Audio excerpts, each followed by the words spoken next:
Okay, so today I wrote a little bit in my journal about manifestation and what physical reality is. Essentially, what is going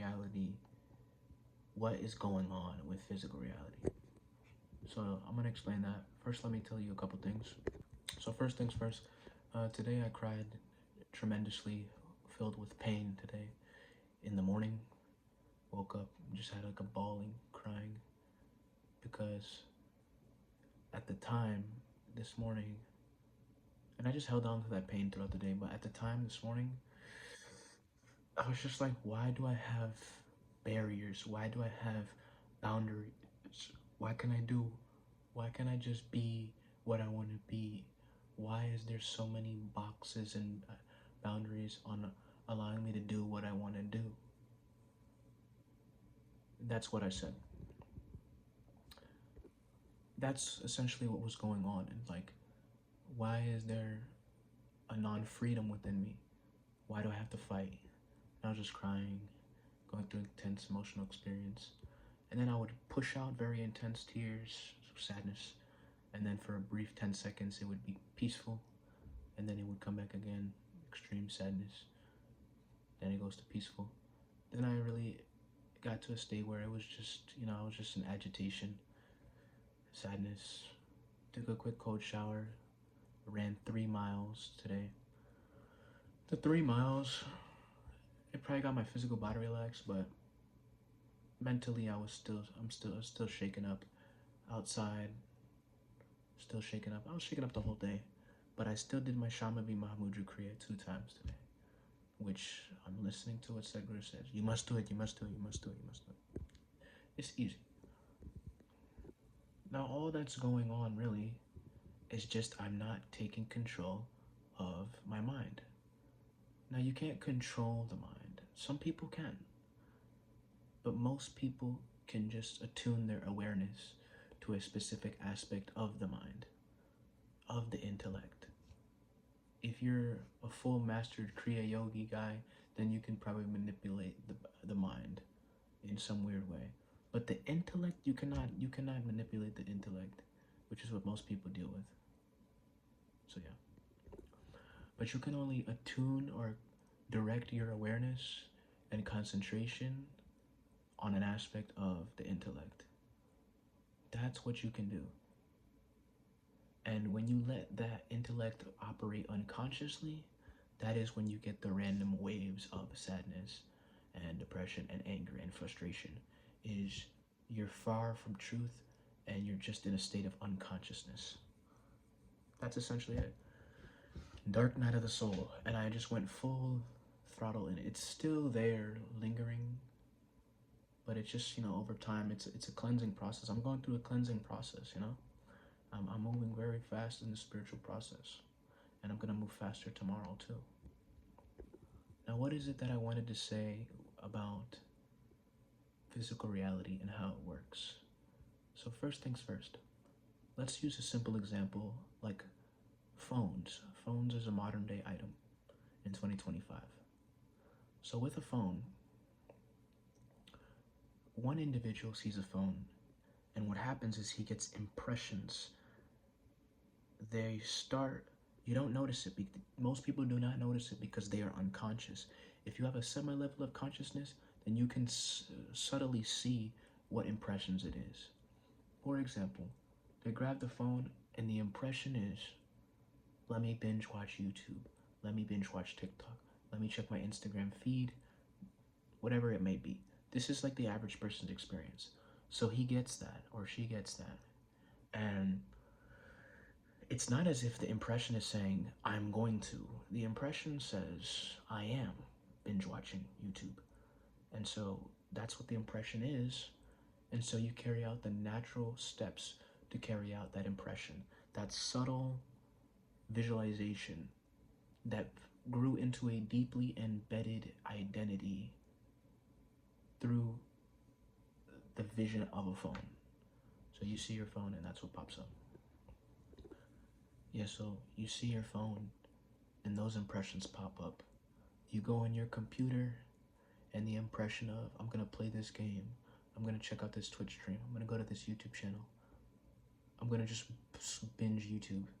It's a small vision, impression, thought, emotion, and over time it became identity based. And then it becomes your life. And said guru did say something pretty significant, which is the destiny that you're living is determined by how conscious are you of what is going on with your life. If you become even 20% conscious, I think he said something along those lines, then you can tremendously change your destiny. Just 20%, which I think you can do with thought and emotion, which for most people is major success. He says most people are not even are not even aware of 1% of the things that are going on. For example, the way you walk, the way you talk, the way you're breathing, even just the way you're thinking, which is so basic. But there's many things going on. Like the hair is going up in a certain way, you're taking a certain step, you're breathing a certain way. Some of these things don't have to be necessarily handled, but it's what's going on, and it controls your life. So, but there's a reason why in yoga the practices are pretty self-explanatory, because if you just dedicate to one practice, everything else opens up and sort of assimilates itself. So that's why there's certain practices that you just focus on this aspect, and everything will assimilate itself through periods of time and different practices, blah, blah, blah. That's all the journey to be a fully realized being. So basically though, reality is illusionary based. This physical reality is 100% illusionary based. Whatever is in my identity is what will happen in the reality. That's 100% it. If you look at a phone, most people in my age range, younger, will impression YouTube, Instagram, TikTok, whatever the fuck addiction they have. But some random oddball out, will look at a phone, and what his subtle impression and subtle vision is that this phone makes him money, that if he gets on this phone, he'll somehow assimilate $500 to $1,000 doing something, whatever he imaginarily like conjured up into the space, into the void, into the field. And that's what will happen. And so everything in reality is essentially this illusionary base. People think that, okay, I work this, I go here, I go to the DMV here, get my license here, I go to this job here, and if I do this, then I'll make this amount of money. This is true, because it is there, and it's so easily digestible for the mind to grab onto this specific illusion of life. But in the future, it will not be this way. The human consciousness will be so evolved that the people will be able to manipulate the distortion of reality just like that with the mind. If they need a building, they will build it with the mind. In some fashion, the shit will just happen. Some people, that's why you see some people have the Midas touch, luck, whatever you want to call it. It's just an identity. So if you want to do something slow, then you go using the physical reality. But if you want to do something fast, you have to shift your identity with uttermost intensity. So for example, I gave you the phone analogy. If you were to put an identity of, I am a multimillionaire who owns a successful business, that's it. It doesn't matter what, if you can do specific business, it doesn't fucking matter. You're a successful multimillionaire who has a business. This is what you want, right? You don't really necessarily care what the business is. So what you do is you become the person mentally. Because right now you are somebody mentally and identified with a persona. And that persona is directing everything in your life. So you become that person mentally. In the beginning, the former you, the unnatural you, we like to call it the old self, will say, no, you're not this person. You're not a multimillionaire who owns a successful business. You have to do this, this, that, and the third, and do all this shit in order to make the money, blah, blah, blah. It'll tell you, it'll name every excuse under the bus to keep you where you're at, right? But if you just keep staying in that same space mentally, over time, eventually, it'll become an emotion, and then you'll begin to feel like you're the multimillionaire who owns a successful business. Once you're at that state of, you begin to feel like you are, it's sort of a positive expansion of the heart. Now you're in sort of a synergy, a sort of dhyana state, a fluid state. Once you get to that fluid state, you can continue to grow it. But what is better is open your eyes and stay within that state of being, into that state, with eyes opened. So the world you see now is the guy who is the successful multimillionaire who owns a business, $10 million. What you see now is that. Because when you're in that meditative state, you open your eyes. Most people, they go immediately back to being the loser that they are. And so they see all this shit and they react to the shit the same way, with the phone analogy. Oh, they see their room, oh, this is who I am, I'm not that. They see their environment, oh, I gotta go here, this is that. Whatever. The goal is to be so fixed and so convinced in this new identity that everything you see is just replicating, like you're already it. There was never a need to be it. There was nothing to ever get because you're already the thing. And through some weird fucking way, this shit will happen. But the funny thing is that nothing needs to happen because you are already it. You understand what I'm saying? This is how significant it is.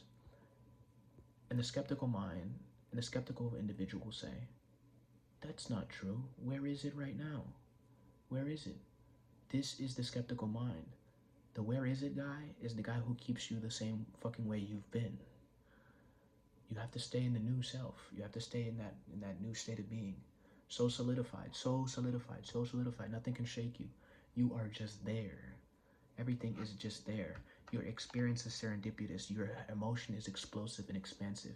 Nothing is fucking with you. You are that new guy, that multimillionaire who owns a successful business.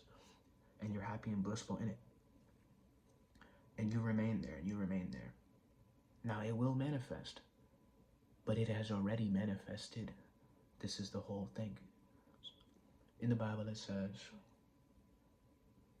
the kingdom of heaven is within you. Look there, look whatever, the kingdom of heaven is within you. And then it says, when you pray, believe you have received, and you shall receive. This is true. Okay? Now you can be the guy who does it for a little bit, and then opens his eyes and forgets. But you're susceptible to falling into your old thought subtle patterns.